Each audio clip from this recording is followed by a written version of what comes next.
मेरे अजीज भैन भराओ बच्चों ते मित्रों, मेरे वालों तुहानू बहुत बहुत सलाम कबूल होवे। अज फिर 5 अखाण लैके हाजिर हुई हाँ। उठ सका ना ते फिटे मुंह गोडियां दा। ਇਹ ਗੋਡਿਆਂ ਨੂੰ ਫਿਟੇ ਮੂੰਹ ਕਿਉਂ ਆਖੀਦਾ? ਅੱਗ ਲੈਣ ਆਈ ਤੇ ਘਰ ਵਾਲੀ ਬਣ ਬੈਠੀ। ਕੌਣ ਸੀ ਜਿਹੜੀ ਅੱਗ ਲੈਣ ਆਈ ਤੇ ਘਰ ਵਾਲੀ ਬਣ ਬੈਠੀ? ਆਂਡੇ ਕਿਧਰੇ ਤੇ ਕੁੜਕੁੜ ਕਿਧਰੇ। ਇਹਦਾ ਕੀ ਮਤਲਬ ਹੈ? ਕਲਾ ਕਲੰਦਰ ਵਸੇ ਤੇ ਘੜਿਓਂ ਪਾਣੀ ਨਸੇ। ਘੜਿਓਂ ਪਾਣੀ ਕਿਵੇਂ ਨਸ ਜਾਂਦਾ ਹੈ? ਇਹਨਾਂ ਅਖਾਣਾਂ ਦਾ ਮਤਲਬ ਜਾਣਨ ਲਈ ਮੇਰੀ ਇਹ ਵੀਡੀਓ ਜ਼ਰੂਰ ਵੇਖਣਾ। ਅਖਾਣ ਪੰਜਾਬੀ ਜ਼ਬਾਨ ਦੇ ਸੱਭਿਆਚਾਰ ਦਾ ਇੱਕ ਬਹੁਤ ਨਾਯਾਬ ਤੇ ਅਹਿਮ ਹਿੱਸਾ ਹੈ। ਲਫ਼ਜ਼ ਅਖਾਣ ਆਖਣ ਤੋਂ ਬਣਿਆ ਹੈ।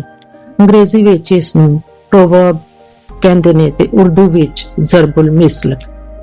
ਅਖਾਣ ਇੱਕ ਇਹੋ ਜਿਹਾ ਛੋਟਾ ਜੁਮਲਾ ਹੁੰਦਾ ਹੈ ਜਿਹੜਾ ਲੋਕਾਂ ਦੇ ਸਦੀਆਂ ਪੁਰਾਣੇ ਤਜਰਬਿਆਂ, ਮੁਸ਼ਾਹਦਿਆਂ ਤੇ ਹਯਾਤੀ ਦੀ ਸੱਚਾਈਆਂ ਨੂੰ ਕੁਝ ਬੋਲਾਂ ਵਿੱਚ ਸਮੋ ਦਿੰਦੇ ਨੇ। ਇਹ ਕਿਸੇ ਵੱਡੇ ਵਾਕੇ, ਕਹਾਣੀ ਜਾਂ ਤਜਰਬੇ ਦਾ ਨਿਚੋੜ ਹੁੰਦੇ ਨੇ। ਅਖਾਣ ਸਾਡੇ ਵਡੇਰਿਆਂ ਦੀ ਸਦੀਆਂ ਦੀ ਅਕਲ, ਸਿਆਣਪ ਤੇ ਤਜਰਬੇ ਦਾ ਨਿਚੋੜ ਹੁੰਦੇ ਨੇ।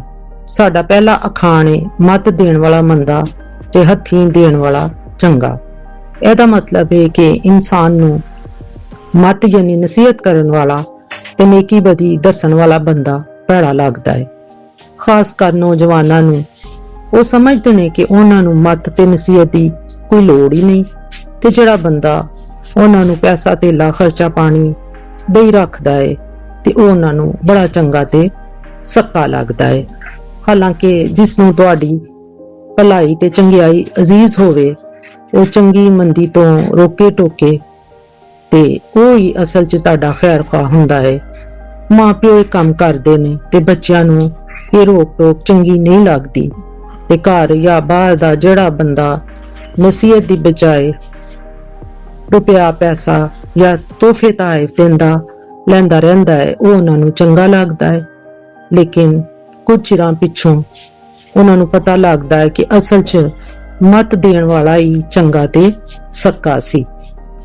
ਨੰਬਰ 2 ਤੇ ਆਂਦਾ ਹੈ, ਉੱਠ ਸੱਕਾ ਨਾ ਤੇ ਫਿੱਟੇ ਮੂੰਹ ਗੋਡਿਆਂ ਦਾ।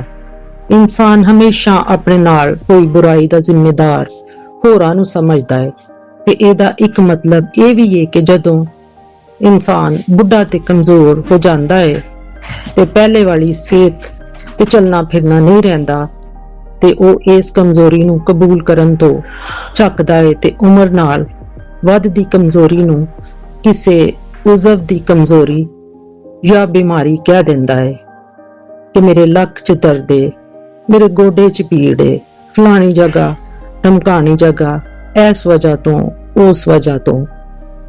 ਤੇ ਮੀਆਂ ਮੁਹੰਮਦ ਬਖਸ਼ ਨੇ ਬੜਾ ਖੂਬ ਫਰਮਾਇਆ ਹੈ ਕਿ ਕੋਈ ਕਹਿੰਦਾ ਪੀੜ ਲੱਕ ਦੀ, ਕੋਈ ਕਹਿੰਦਾ ਚੁੱਕ, ਸੱਚੀ ਗੱਲ ਏ ਮੁਹੰਮਦ ਬਖਸ਼ਾ, ਕਹਾਣੀ ਅੰਦਰੋਂ ਗਈ ਏ ਮੁੱਕ।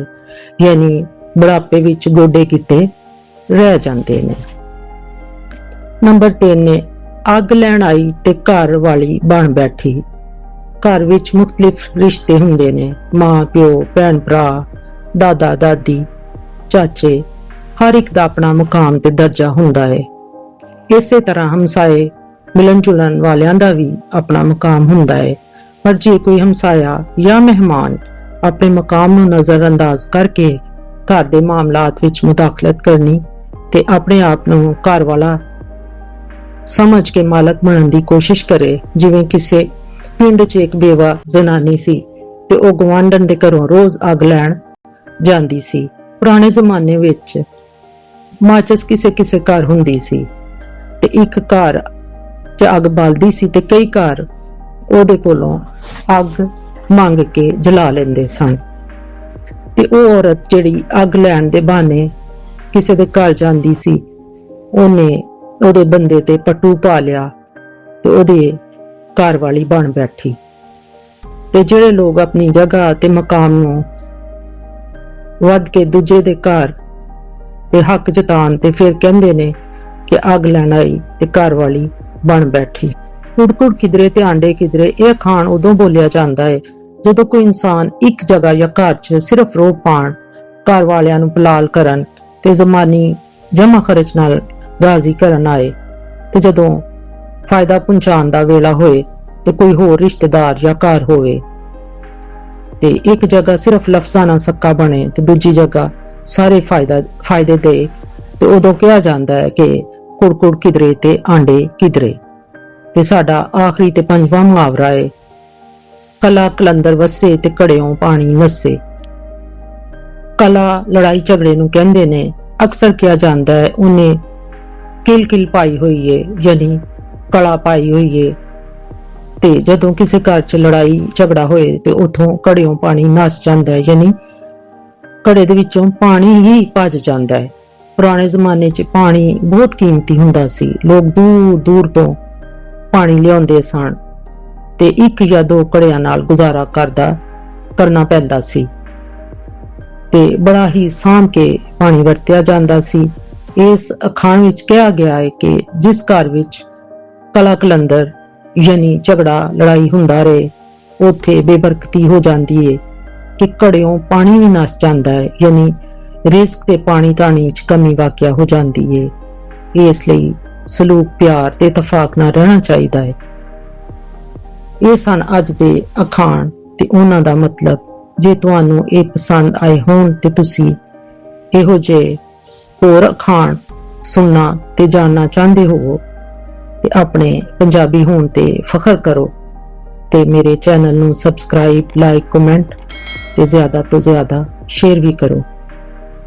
ਰੱਬ ਰਾਖਾ, ਜਿਉਂਦੇ ਵਸਦੇ ਤੇ ਹੱਸਦੇ ਰਹੋ। ਸ਼ੁਕਰੀਆ।